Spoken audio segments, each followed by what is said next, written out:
যখন ছোট ছিলাম তখন না আমার বাসায় চা বানানো হতো না, কিন্তু আমার না চার প্রতি অনেক ফ্যাসিনেশন ছিল। মানে আমার চা দেখলেই খেতে হবে এরকম টাইপের, আর যদি আমাকে চা কেউ না দেয়, মানে আমার সামনে বসে কেউ খায়, তাহলে আমি তাকে অভিশাপ দিয়ে দিতাম।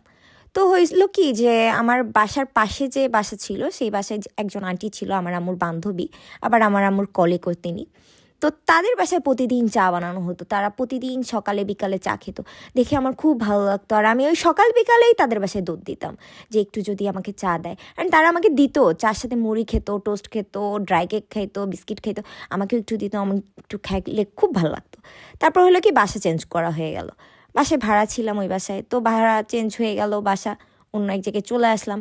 তারপর আমার আম্মু দেশের বাইরে চলে গেল, তো আমার বাসায় হতো কি কখনোই চা বানানো হইতো না। আর যদি বাইরে রাস্তায় কখনো চা খাই, ওরে বাবা রে বাবা, এলাকার মানুষ শুদ্ধ জেনা যাবে, গোষ্ঠীর সবাই জানা যাবে যে এ মেয়ে চা খাইছে ওই দোকানে বসে, এত নির্লজ্জ মেয়ে, এত খারাপ মেয়ে।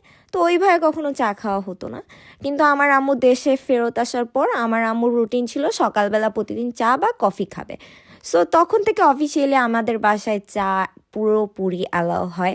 অ্যান্ড দেন কলেজে যখন পড়তাম তখন তো পড়ার অনেক প্যারা ছিল, তখন টোটালি আমার জন্য চা সকাল দুপুর রাত ভোর রাত সব সময় অ্যাভেলেবেল হয়ে গেল। মানে কি